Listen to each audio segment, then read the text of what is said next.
Buenas tardes, nuevamente les saludo con mucho placer y con la emoción, en este caso, de estar junto a mi esposo presentando esta segunda entrega de la serie Buscadores.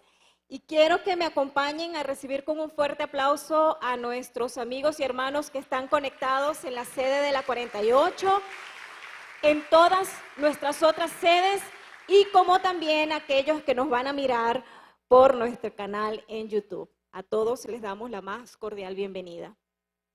Este fue el inicio, el nombre escogido para esta nueva serie, Buscadores. Y la semana pasada, nuestro pastor Álvaro pues nos dio una introducción magistral a este tema, nos dejó muy curiosos de lo que iba a ser el desarrollo de esta serie y nos dejó algunas tareas. Pero antes de hablar de las tareas, antes de pedirle cuenta a ustedes de las tareas, yo hice mi tarea, por cierto, él nos decía que todos somos buscadores. Un buscador es una persona que tiene preguntas y requiere de respuestas y para obtener esas respuestas debe buscarlas. Entonces, por ejemplo, podemos tener preguntas sencillas que quizás nuestro amigo, nuestros padres, nuestros amigos, nuestra familia o una persona que consideramos con cierto nivel intelectual pudiera respondernos. Pero hay preguntas que de pronto son tan profundas, tan personales, tan individuales, que otra persona no necesariamente nos va a dar una respuesta con la que nos sintamos satisfechos. Entonces eso nos lleva a seguir indagando y seguir buscando y buscando. Y en este asunto de búsqueda de respuestas se presenta lo que es la ciencia, lo que es las investigaciones. Y tenemos, que esa fue una de las primeras tareas que nos dejó el pastor, que investigáramos, averiguáramos de los científicos que habían hecho aportes significativos a la humanidad, pero que también eran hombres de fe. Y él hablaba de la controversia que hay entre lo que es ciencia versus religión y religión versus ciencia. Y nos decía el pastor, cuando se trata de este enfrentamiento, digámoslo así, entre ciencias versus religión, que dice, bueno, si tú quieres investigar cosas, si tú quieres saber mucho más allá de estos asuntos que no tienen respuestas evidentes, y eres una persona de fe, olvídate que vas a encontrar algo sobrenatural o cuestiones que suceden de la nada, porque aquí vale más es la razón, la lógica, el raciocinio. Así que deja tu fe a un lado, deja tus creencias a un lado. Y en el caso del enfrentamiento entre la religión y la ciencia, se presenta como, por ejemplo, nosotros que estamos en este lugar, somos gente de fe, y cuando llegamos a un lugar como este y tenemos dudas legítimas de la vida, del universo, de por qué estoy aquí, qué hago aquí, con qué propósito, cómo me formé.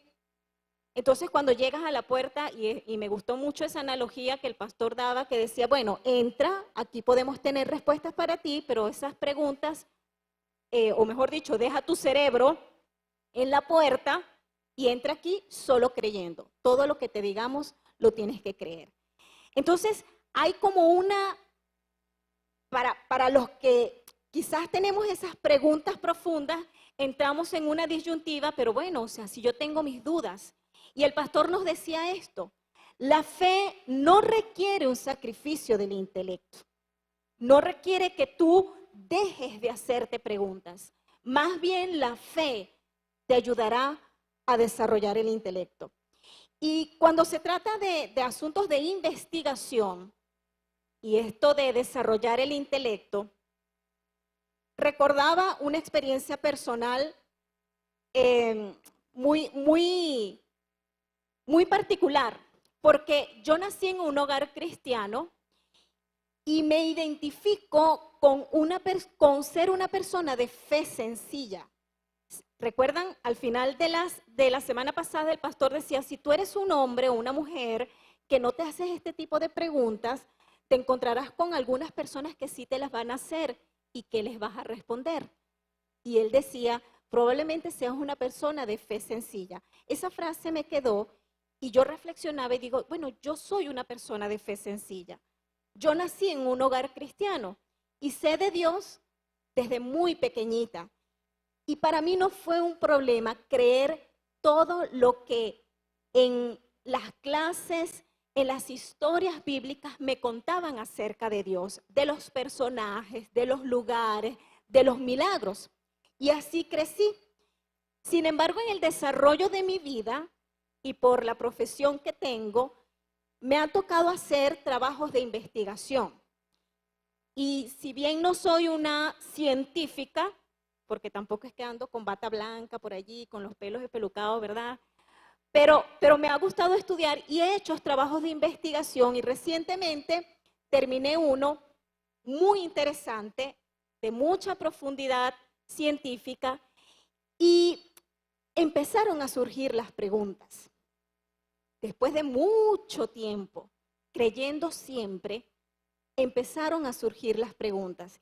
Y más o menos para darles un recuento cortito, sencillo de lo que hice, yo tuve que trabajar con células de retina y aplicarle un fenómeno físico para manipularlas. Esto respondiendo a algunas preguntas que nos planteamos en la investigación. Y yo quedé fascinada, es la palabra, cuando yo veía a través de instrumentos especializados para eso, esa partícula tan, pero tan pequeñita, que aplicándole esa fuerza física no quedaba destruida, no se dañaba, por supuesto, controlando algunos variables, no se dañó y que luego colocada en un cultivo apropiado, siguió creciendo y desarrollándose. Y allí empecé yo a hacerme preguntas. Yo decía, o sea, ¿qué es esto que no veo? Que aplicado a esta célula, que estoy fascinada viéndola, porque con mis ojos ni con estos lentes lo podía ver, la puedo movilizar, pero permanece intacta. Probablemente si me hubiese pasado en algunos parámetros la daño, pero permaneció intacta. Y creció normalmente. ¿Cómo mantiene toda la información que tiene dentro para seguir desarrollándose de manera normal? ¿Qué es esto? O sea, ¿por qué eso es así? ¿Por qué yo pude tocar eso, manejarlo? Y con tanta información que allí había. Y con todas estas preguntas que empezaron a surgir en mi mente, más allá del trabajo de investigación, retomé mi fe sencilla. Simplemente vi a Dios allí.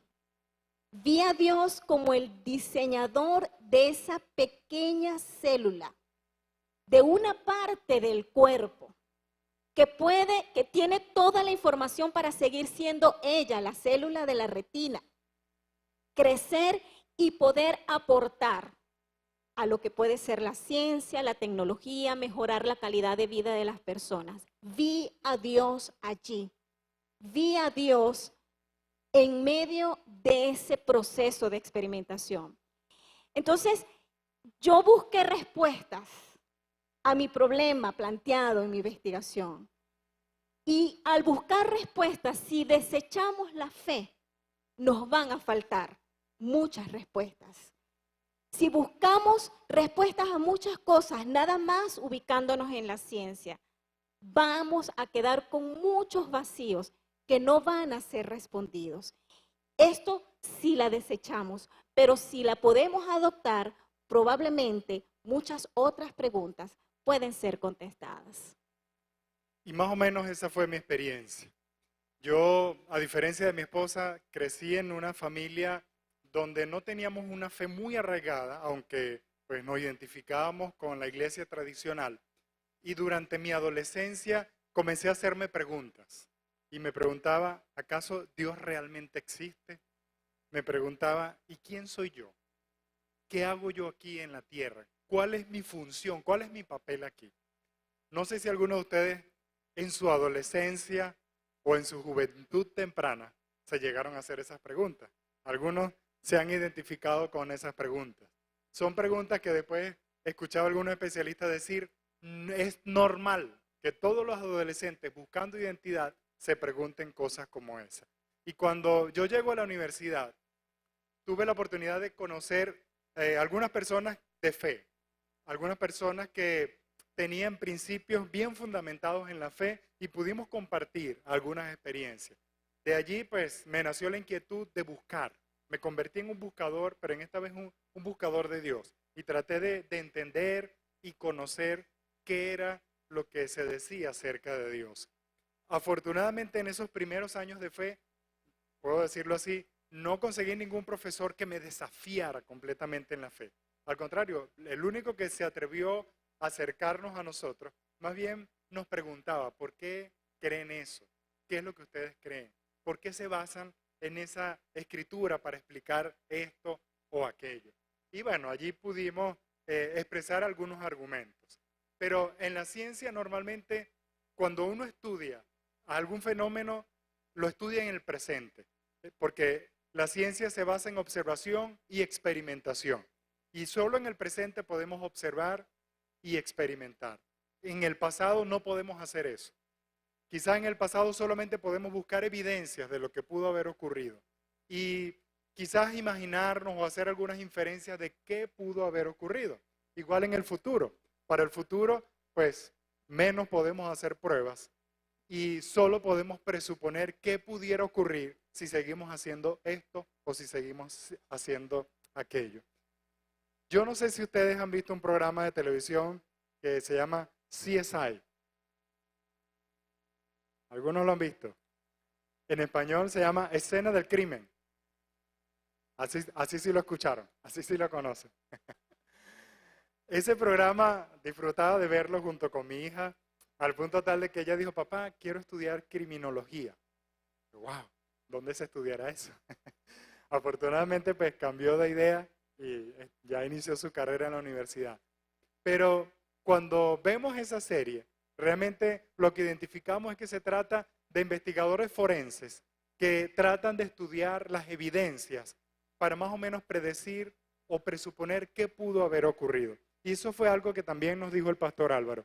La fe cristiana es la búsqueda de evidencia para actuar en base a esas evidencias. Como hombres de fe, como mujeres de fe, también estamos llamados a buscar evidencias y analizar esas evidencias que tenemos en nuestras manos. Estos investigadores pues trataban de ver qué huellas habían dejado, algún rastro de ADN o de alguna parte que identifique algún cuerpo, si quizás armas o residuos de pólvora, o bueno, una gran cantidad de cosas, tratando de descubrir qué fue lo que ocurrió y quién fue el culpable de ese crimen que se cometió. Porque la verdad, el pasado no puede ser probado. Solo podemos evaluar las evidencias para tratar de entender lo que pudo haber ocurrido en el pasado. Cuando trabajamos con el pasado, solo debemos tomar en cuenta las evidencias. ¿Sabe? Hace unos años tuve un accidente de tránsito. Gracias a Dios no he tenido muchos. Yo creo que no más de 4 desde que manejo hasta hoy en día. Y le pido a Dios que me ayude a no volver a ocurrir en ningún accidente de tránsito porque los repuestos están costosos. Es difícil mantener un vehículo hoy en día. Y por eso digo, Señor, ayúdame, que no vuelva a ocurrirme lo mismo. Pero en esa ocasión recuerdo, iba por la carrera 18 y de repente aparece un carro y pues mi impulso fue frenar lo más fuerte que podía para tratar de detener al carro, pero lamentablemente le di o golpeé al otro carro. Y bueno, tuvimos que hacer el proceso de ley, esperar que vinieran los inspectores de tránsito y ellos empezaron a recolectar evidencias. Y bueno, ustedes saben, no sé si alguno ha estado involucrado en un accidente de tránsito, ellos comienzan a medir la distancia desde la acera hasta el carro, desde la esquina hasta el otro carro, cuál carro cruzó primero la mitad de la calle, cuál no, para tratar de descubrir al culpable. Y uno de los fiscales me dijo, ¿a qué velocidad venías? Digo, la verdad, no estoy seguro, pero yo venía suave. Yo venía poquito a poco, yo sé, yo ando por la ciudad y sé que uno en la ciudad no debe andar acelerado, porque usted sabe, si se atraviesa un peatón, pues uno puede frenar. Y me dice, bueno, según la evidencia, venías a más de 40 kilómetros por hora, porque dejaste más de 4 metros de huella de freno. Y yo le digo, ay, ¿cómo sabes que venía a más de 40? Bueno, porque la teoría dice que por cada metro de freno que marques, indica que venías a 10 kilómetros por hora. Si son 2 metros de freno, entonces venías a 20 y así sucesivamente.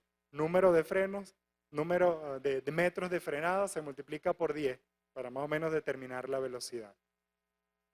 Y yo decía, pero no existe la posibilidad de que estuviese antes una huella marcada. Usted sabe, a veces uno va por la avenida y ve huellas ya marcadas en la vía. Y no hay la posibilidad de que otro carro haya frenado antes que yo y que coincidimos en la frena. Y él me dice, bueno, es posible, pero es poco probable. Y dije, wow, me descubrieron. Porque cuando nos basamos en evidencia, realmente no podemos hablar de posibilidades. Hablamos de probabilidades. La ciencia habla de probabilidades. ¿Cuál es la probabilidad de que esto o aquello haya ocurrido? Y ustedes saben, la gente de CSI no solo recaba las evidencias, entrevista a los testigos, entrevista inclusive a las personas que son consideradas sospechosos de haber cometido un crimen. Y normalmente se hacen esta pregunta, a la luz de lo que veo, de lo que me han dicho y de la evidencia que tengo, ¿cuál es la explicación más probable? A la luz de lo que me han dicho, de lo que yo he visto y de las evidencias que he podido recabar, ¿cuál es la explicación más probable? ¿Y qué tal si nosotros aplicamos esto a una pregunta, como decía ahora, yo me hice en mi adolescencia? A esa pregunta que decía, ¿será que Dios existe? ¿Será que Dios es real? Y pues comencemos a evaluar lo que me han dicho, lo que he visto y las evidencias para poder dar respuesta a esta pregunta. Yo no sé si todos los que están aquí son hombres o mujeres de fe. No sé si alguno que nos acompaña hoy vino porque alguien lo invitó y le dije, mira, estamos hablando de buscadores y quizás esto te interese. Si no eres una persona de fe, solo te pido no tengas prejuicios acerca de lo que vamos a comentar aquí. Vamos a tratar de evaluar las evidencias y decide cuál es la explicación más probable. Incluso a los que somos personas de fe, vamos a evaluar las evidencias y vamos a decidir cuál es la explicación más probable. Y normalmente las personas de fe nos basamos en Génesis 1:1 para decir, en el principio Dios creó los cielos y la tierra.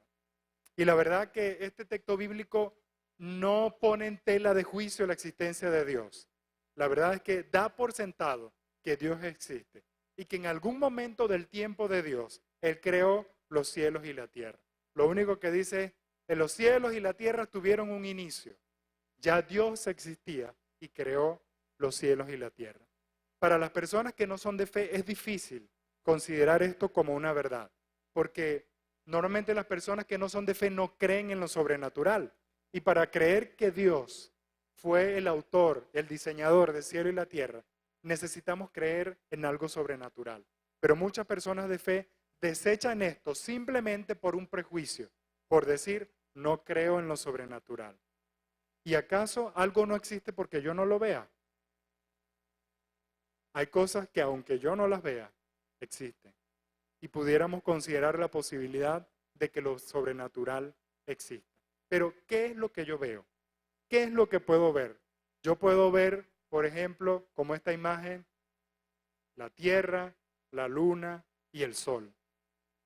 Y algunos científicos han dicho, el Sol es una estrella muy grande, una estrella que como todas las estrellas del universo se expande y se contrae. Pero descubrieron algo sorprendente.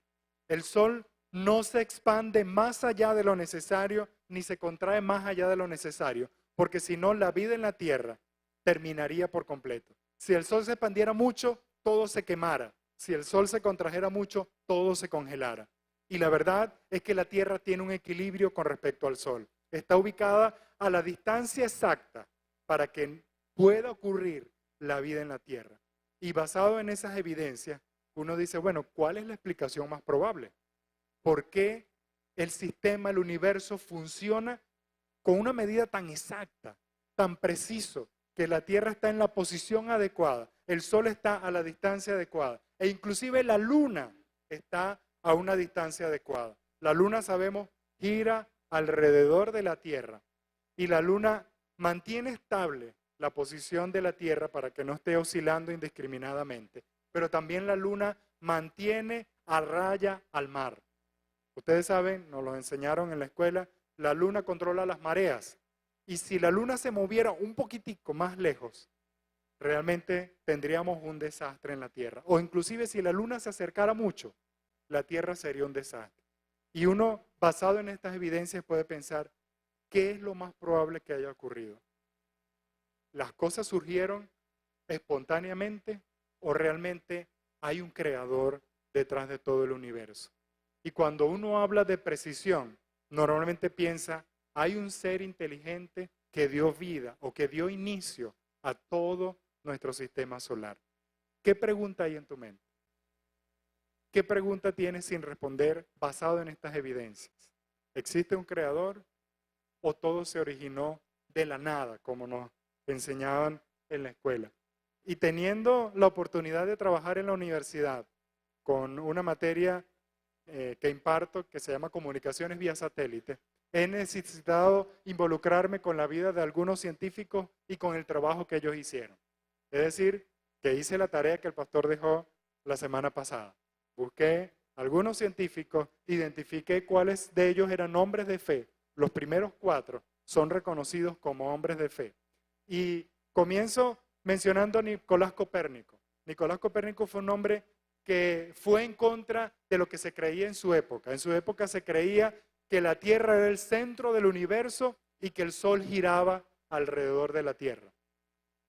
Y Nicolás Copérnico, basado en sus observaciones, dijo, no, la Tierra no es el centro del universo, el Sol es el centro del universo y la Tierra gira alrededor del Sol.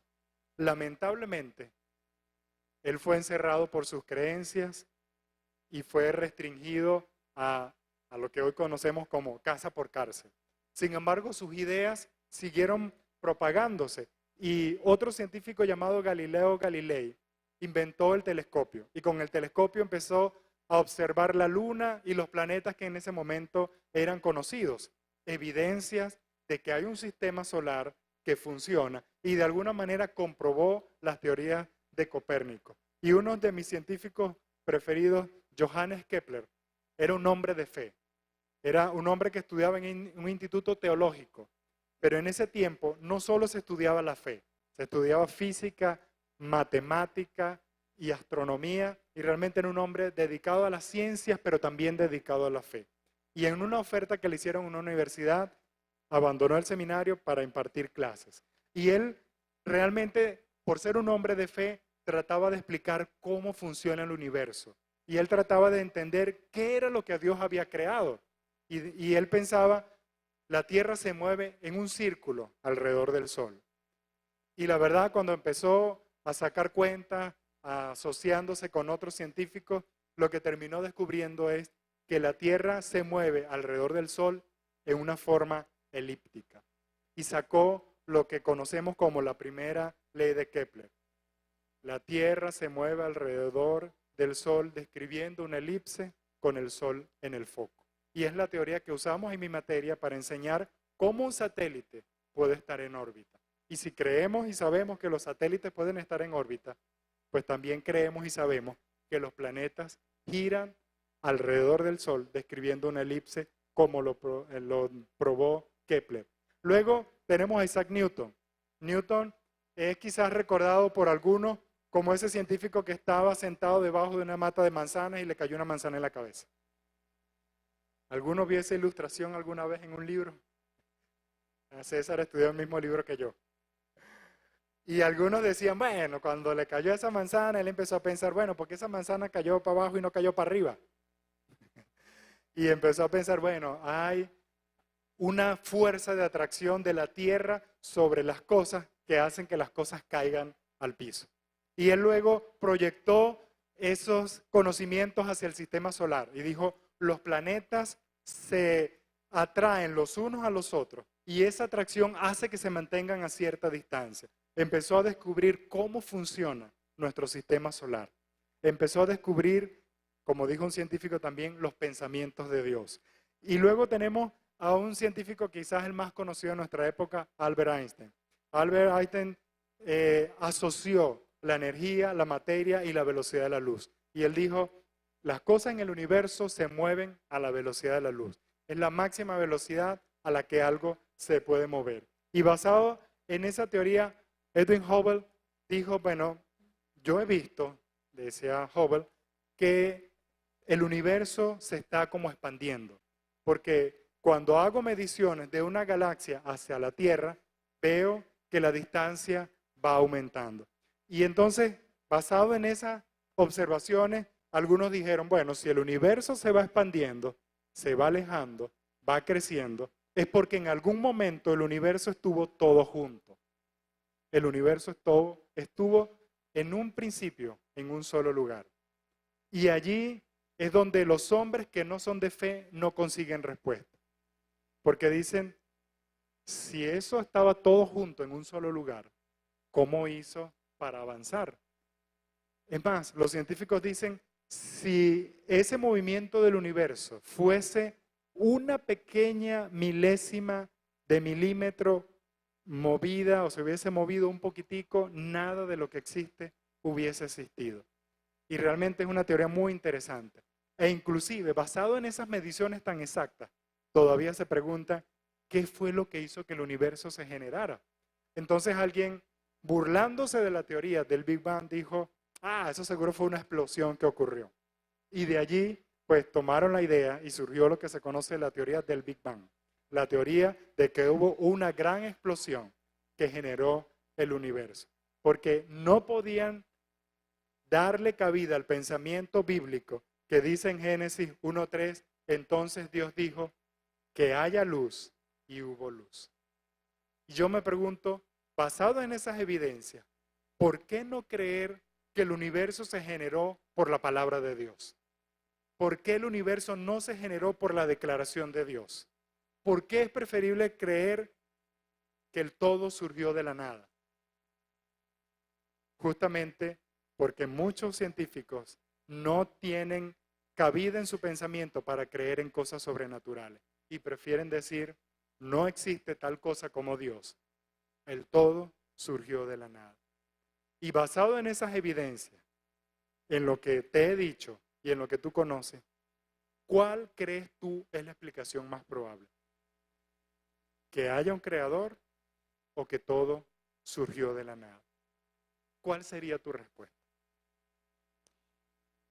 Y fíjense que todo esto que acaba de exponer mi esposo es lo que normalmente hace uno cuando está buscando respuestas y es ir a fuentes fidedignas que le digan a uno qué fue lo que ocurrió, qué es lo que está ocurriendo, qué es lo que mantiene en orden el universo.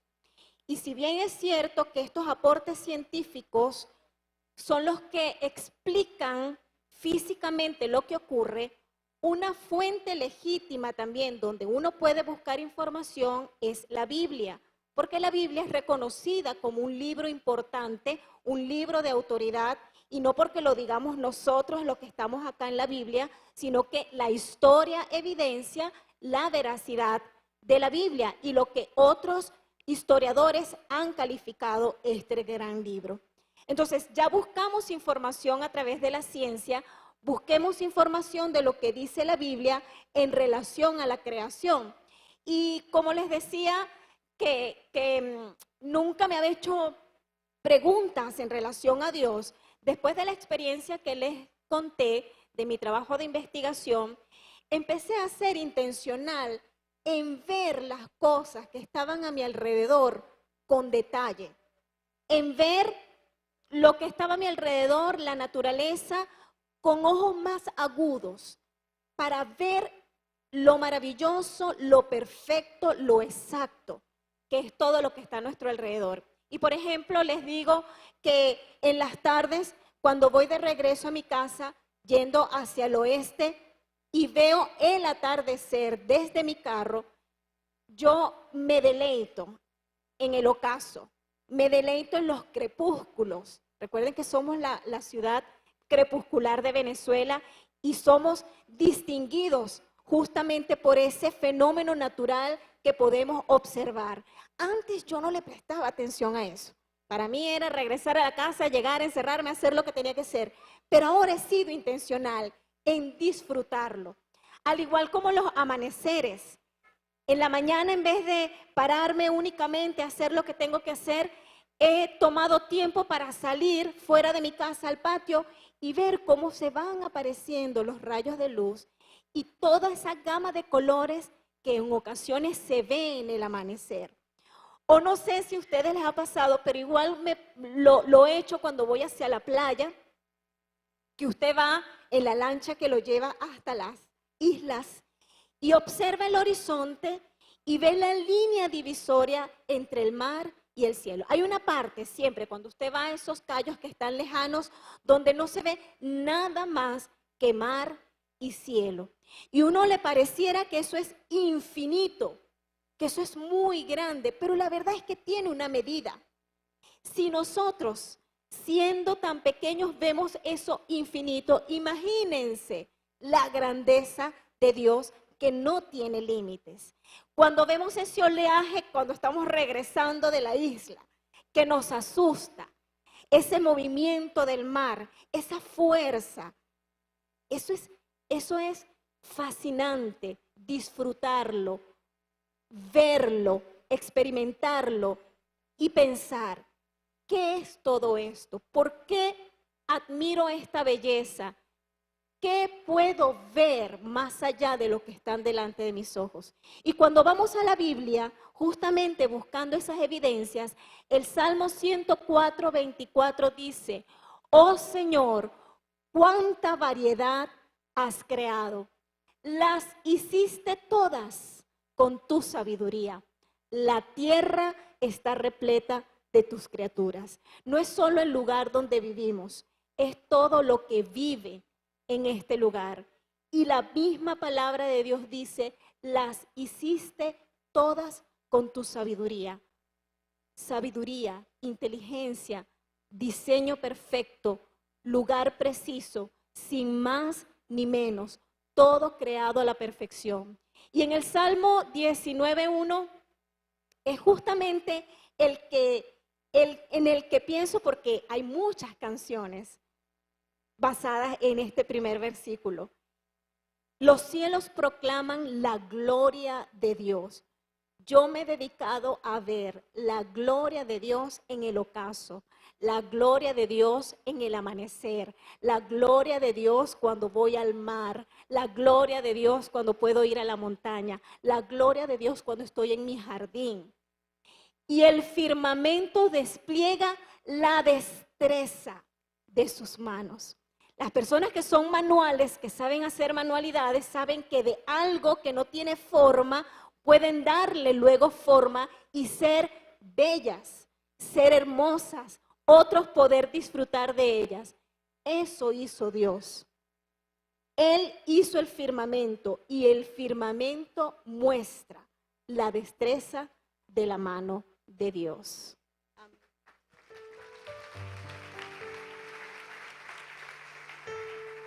Si somos personas que hemos dado cabida a la fe en nuestro corazón, pues podemos admirar lo que Dios ha hecho.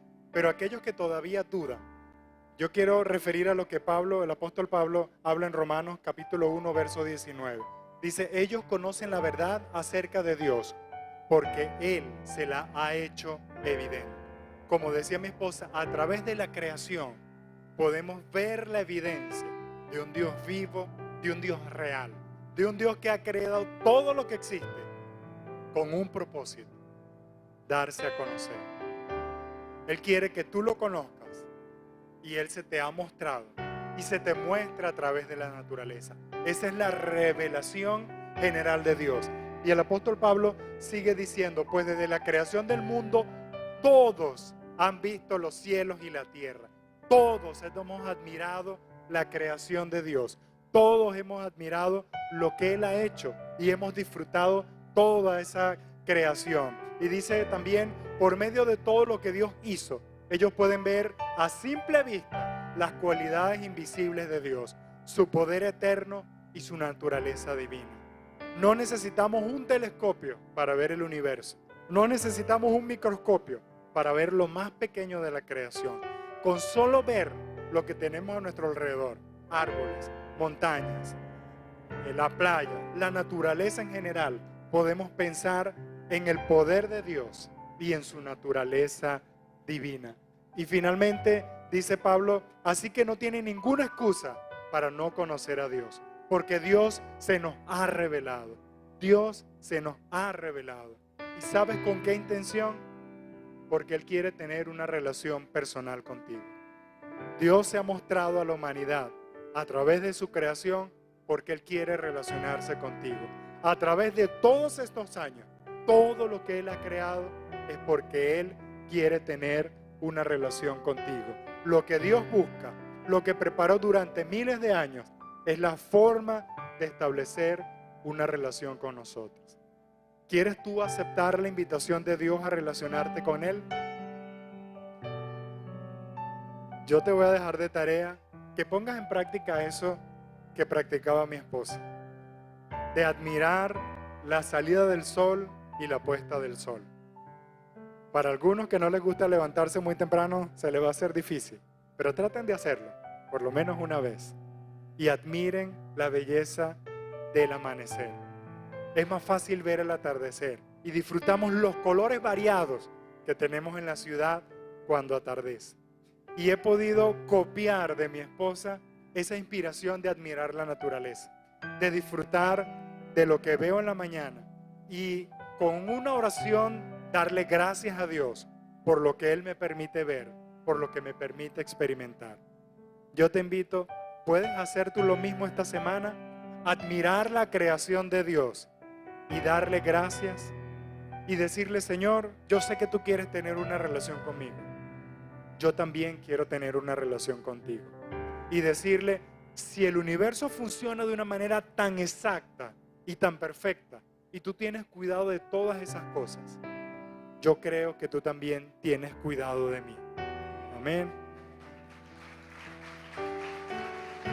Voy a invitarte a que te coloques de pie y podamos hacer una oración dándole gracias a Dios por las evidencias que Él nos ha dado.